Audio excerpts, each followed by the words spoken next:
Imagine an army of 50,000 men marching under the scorching desert sun, led by a young king just 25 years old.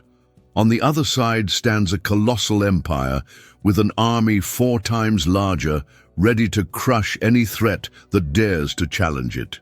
This is the setting of the Battle of Gaugamela, a confrontation that changed the course of history forever. But how did Alexander the Great, with such a smaller army, manage to defeat the mighty Persian Empire? The answer lies in a brilliant strategy, unmatched courage, and a touch of audacity that only a military genius like him could possess. In the year 331 before Christ, Alexander the Great, king of Macedonia, had already conquered much of the known world. But his greatest challenge was yet to come. Darius III, emperor of Persia, who had gathered an enormous army to halt the Macedonian advance. The Battle of Gaugamela wasn't just a military confrontation, it was a turning point in history that paved the way for the expansion of Hellenism and even influenced the future Roman Empire. Today, we're going to dive deep into this epic battle and discover how Alexander changed the world forever. If you love history and want to unravel the mysteries of the great empires, like this video, subscribe to the Legacy of Empires channel and don't miss a single episode. Join us as we journey back to one of the most decisive moments in ancient warfare, where strategy triumphed over overwhelming numbers and a legend was cemented in the annals of history. Before we step onto the battlefield itself, we need to understand the context of this momentous clash. Alexander the Great had already defeated the Persians at the Battle of Issus 2 years earlier, but Darius III was determined to avenge his humiliating defeat. The Persian emperor meticulously chose the plains of Gaugamela for their next encounter, a vast open area that perfectly favored his enormous army. And what an army it was! Darius had assembled more than 200,000 soldiers, a force that dwarfed Alexander's troops. The Persian ranks included fearsome war chariots with blades extending from their wheels, designed to slice through enemy formations.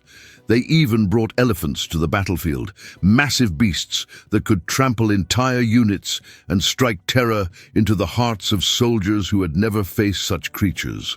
Alexander, on the other hand, commanded just 50,000 men, but numbers don't tell the whole story. These weren't just any soldiers. They were hardened Macedonian veterans who had conquered territories from Greece to Egypt, battle-tested warriors who trusted their young king completely. And that young king wasn't intimidated in the slightest by the odds against him. Alexander knew that strategy, not numbers, would determine the victor that day. Did you know that Alexander employed a brilliant technique called the oblique order at Gaugamela? This revolutionary tactic involved deliberately strengthening one wing of his army while refusing the other, concentrating his forces at specific points on the battlefield rather than spreading them evenly. This allowed him to create local superiority even when outnumbered overall. The effectiveness of this approach was so remarkable that it's still studied in military academies worldwide today, more than 2,000 years later. What makes this even more fascinating is that Alexander didn't just develop this tactic on his own. He had studied the strategies of earlier commanders like Epaminondas of Thebes, who had used similar approaches. Alexander took these lessons from history and perfected them, demonstrating that he wasn't just brave, but also a student of warfare with a deep understanding of military principles. It was this combination of courage and intellect that would prove decisive as the armies prepared to clash on those dusty plains of ancient Mesopotamia. Now, let's turn our attention to the two men whose decisions would shape the outcome of this historic confrontation. Alexander the Great was not merely a military leader. He was a visionary whose ambitions stretched far beyond the horizons known to most Greeks of his time. At just 25 years old, Alexander had already proven himself a brilliant tactician and an inspirational figure who commanded unwavering loyalty from his men.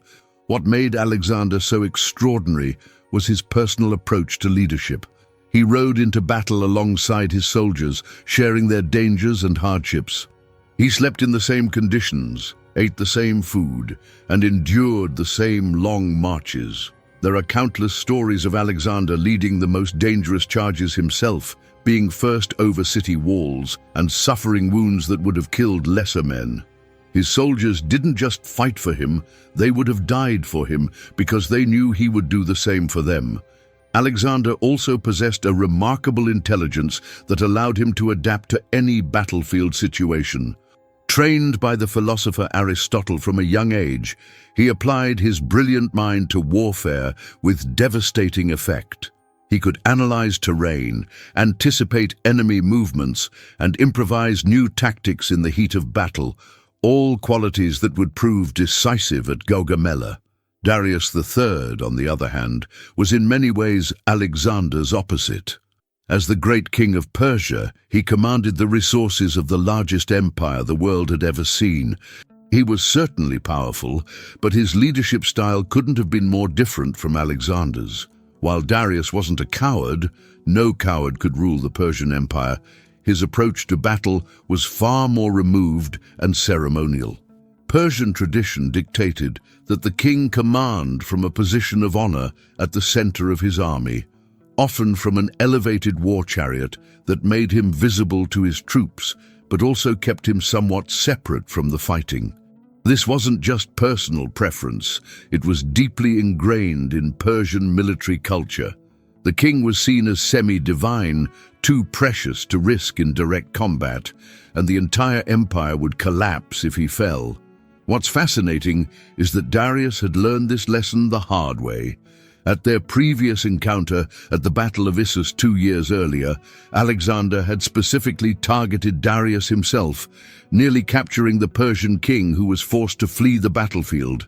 This had been a humiliating experience for Darius, one that undermined his authority and made many question his courage.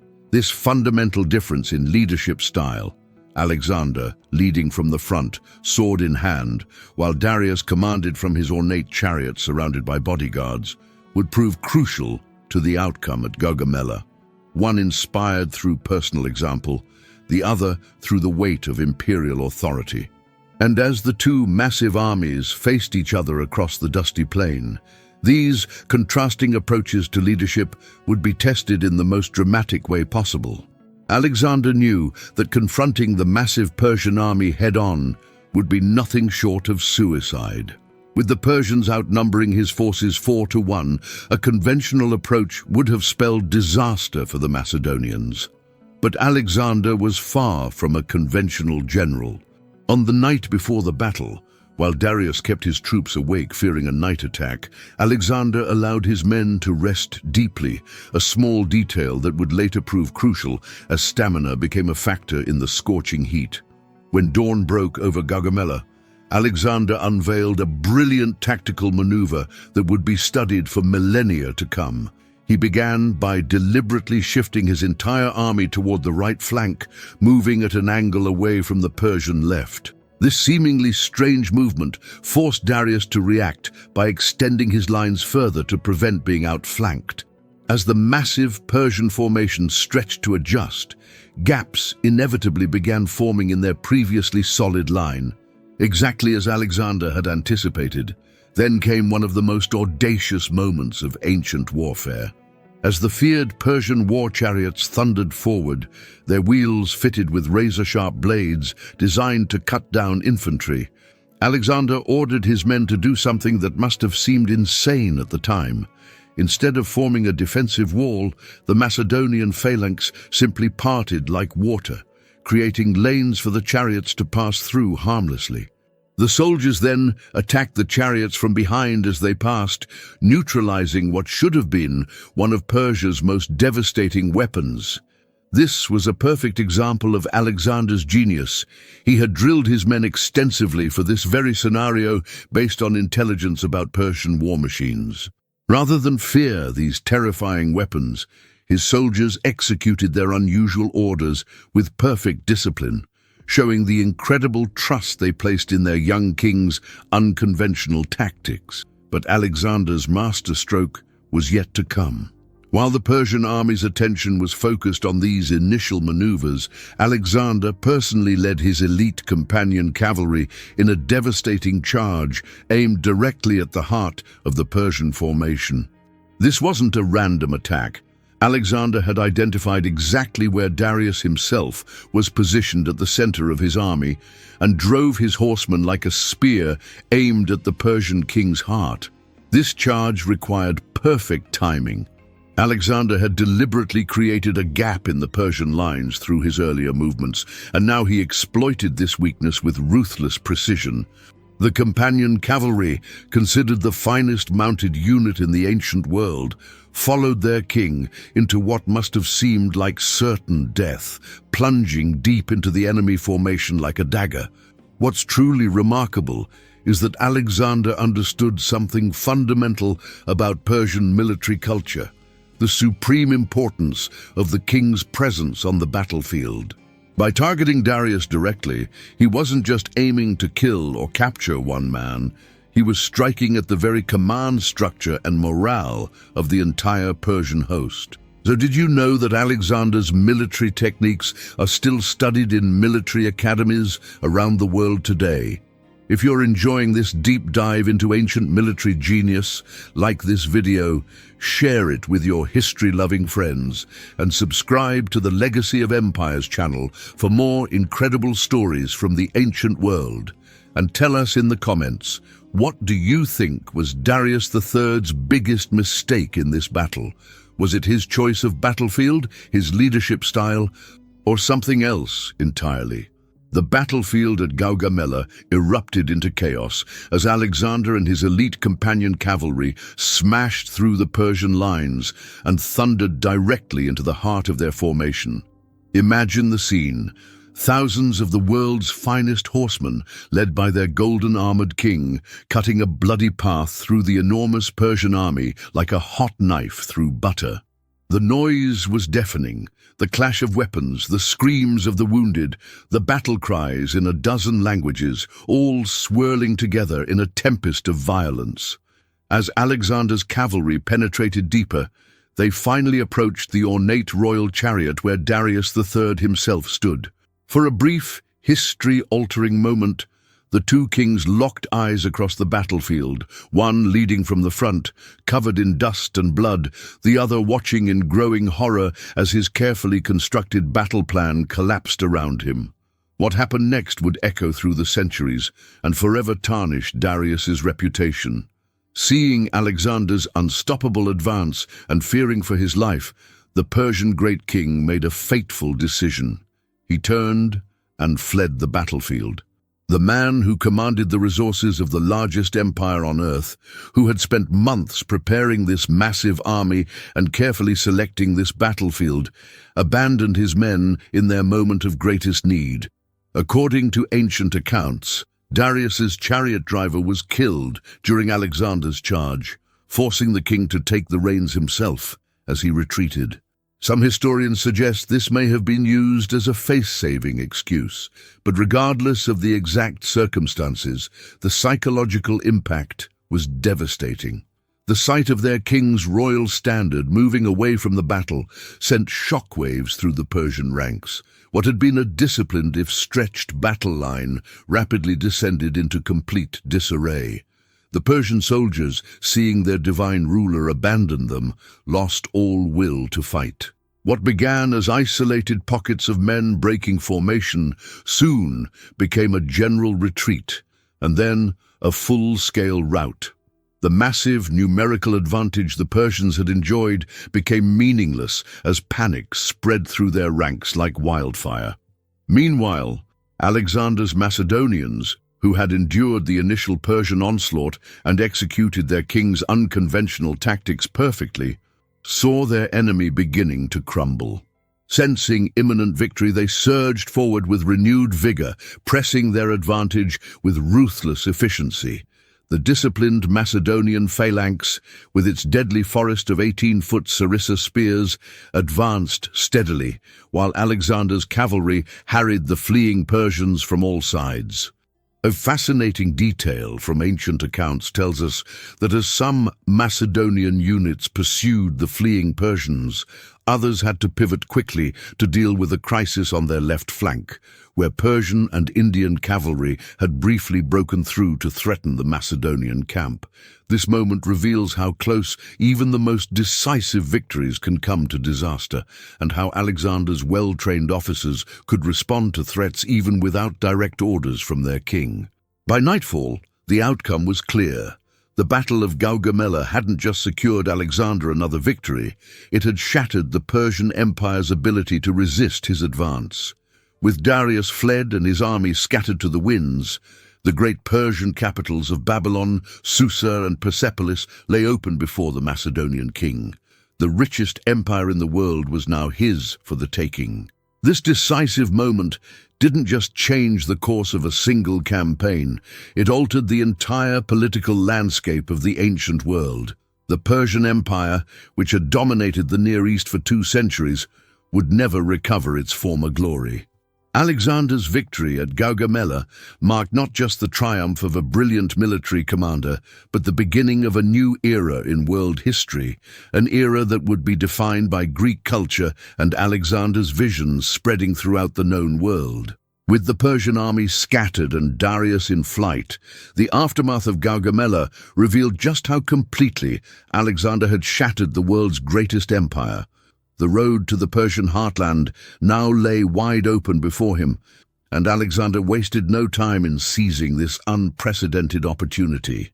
His march into the Persian territories wasn't met with resistance, but often with celebration, a testament to how quickly power had shifted in the ancient world. First came Babylon, the jewel of Mesopotamia. Alexander could have faced a lengthy siege at this legendary city with its massive walls and reputation for impregnability.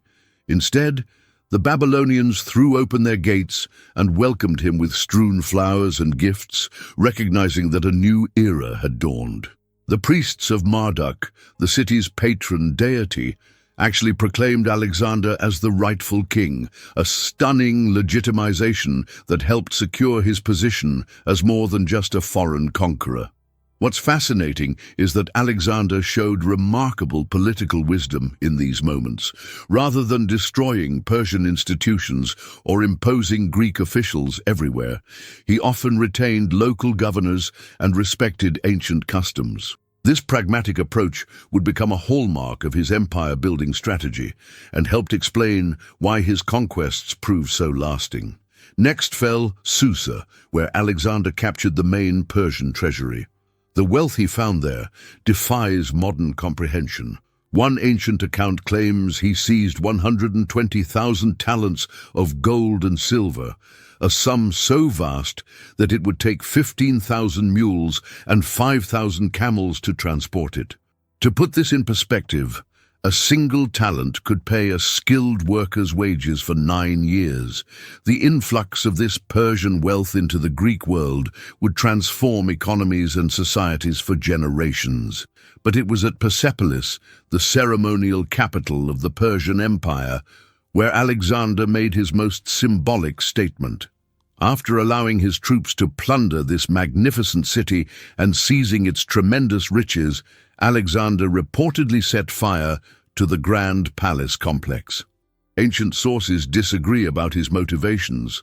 Some claim it was a calculated act of revenge for the Persian burning of Athens 150 years earlier, while others suggest it happened during a drunken celebration. Whatever the truth, the burning of Persepolis announced to the world that the mighty Persian Empire had truly fallen. The consequences of Gaugamela extended far beyond these immediate conquests. Alexander's victory began what historians call the Hellenistic Age, a period when Greek culture, language, art and philosophy spread throughout the ancient Near East and as far as India.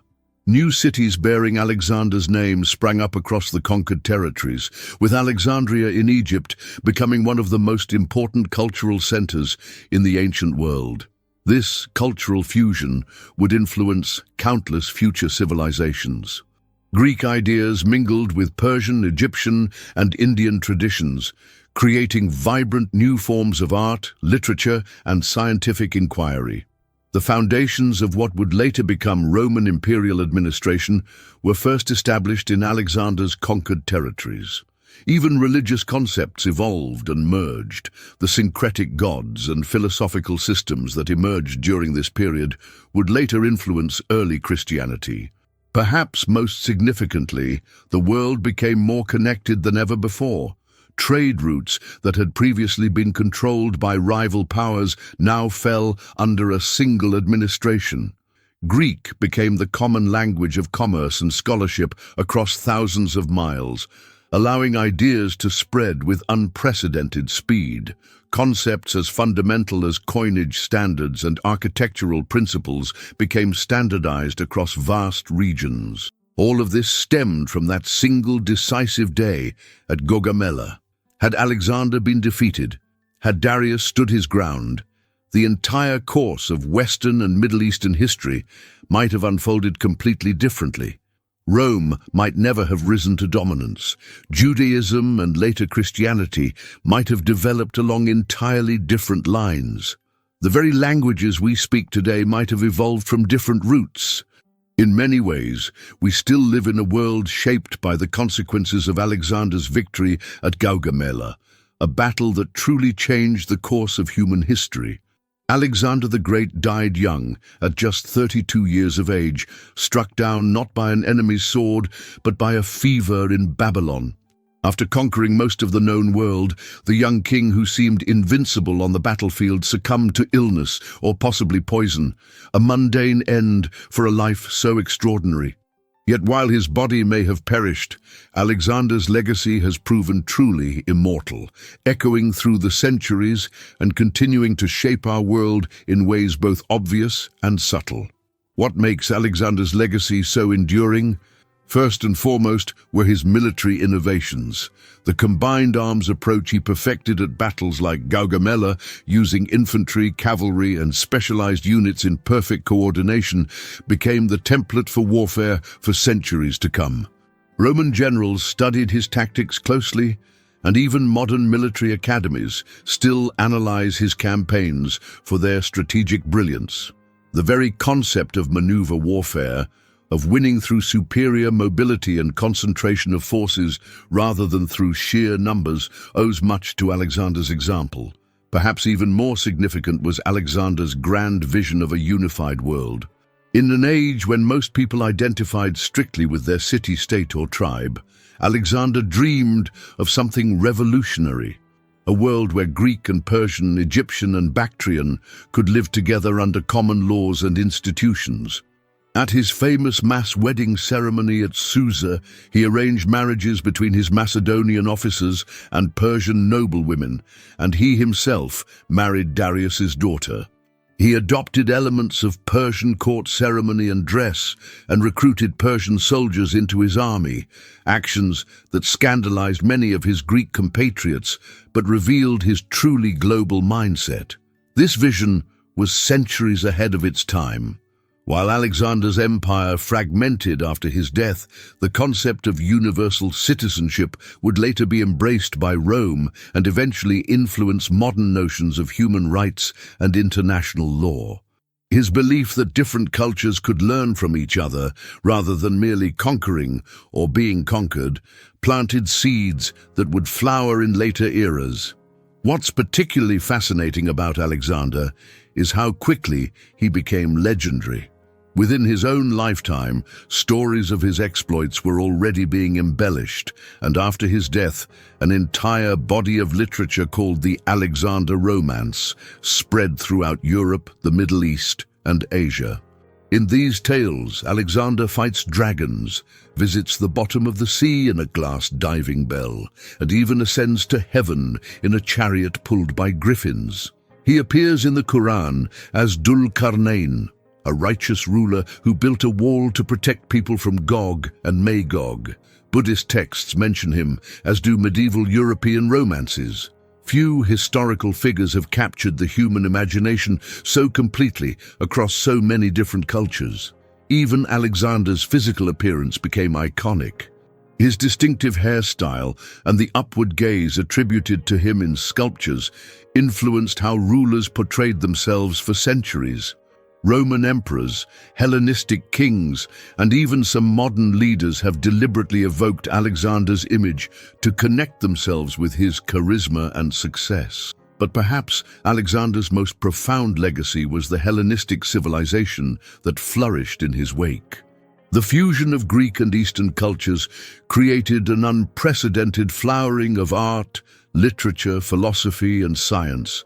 The Library of Alexandria became the greatest center of learning in the ancient world. Mathematicians like Euclid and Archimedes, physicians like Galen, and astronomers like Ptolemy built the foundations of Western scientific thought. Without Alexander's conquests creating this multicultural environment, many of these advances might never have occurred. The Battle of Gaugamela stands as the pivotal moment that enabled all of this. In those few hours on the dusty plains of northern Iraq, Alexander didn't just defeat an army, he changed the direction of human history. His victory opened the door to a new world of cultural exchange, intellectual advancement, and political innovation whose ripples continue to shape our lives today. When we study Alexander and his greatest victory, we're not just examining ancient history, we're exploring the origins of our modern world.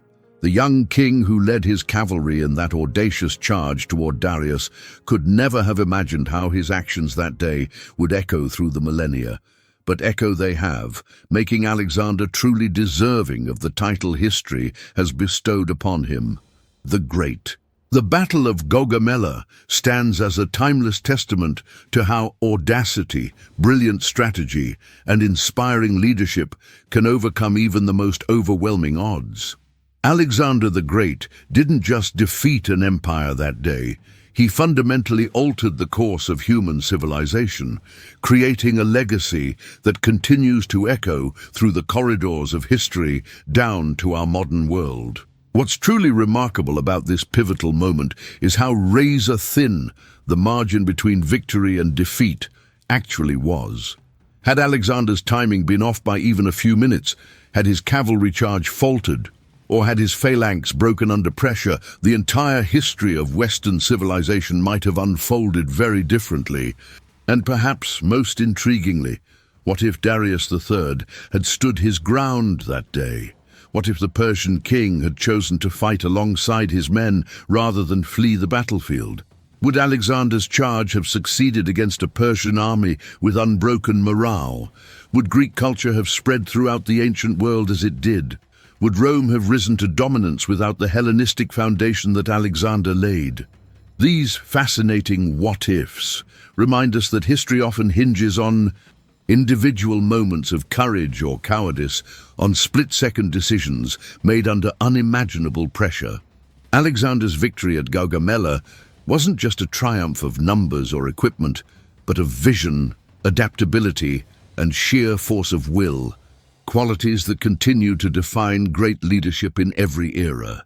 The dusty plains, where these two mighty armies clashed over 2,000 years ago, may seem distant from our modern lives, but the principles that decided the outcome that day, innovation over tradition, adaptability over rigidity, and inspired leadership over mere authority, remain just as relevant today as they were then. If you've enjoyed this deep dive into one of history's most consequential battles, please hit that like button and share this video with friends who appreciate how ancient history continues to shape our world. Subscribe to the Legacy of Empires channel to join us on future journeys through the ancient world, from Rome's rise to Egypt's mysteries and beyond. Leave a comment below with your thoughts on what might have happened if Darius had stood his ground. I'd love to hear your alternative history theories. Thank you for experiencing the Battle of Gaugamela with us today. Until our next historical adventure, remember that understanding the past isn't just about memorizing dates and names. It's about uncovering the timeless human stories that connect us across the centuries.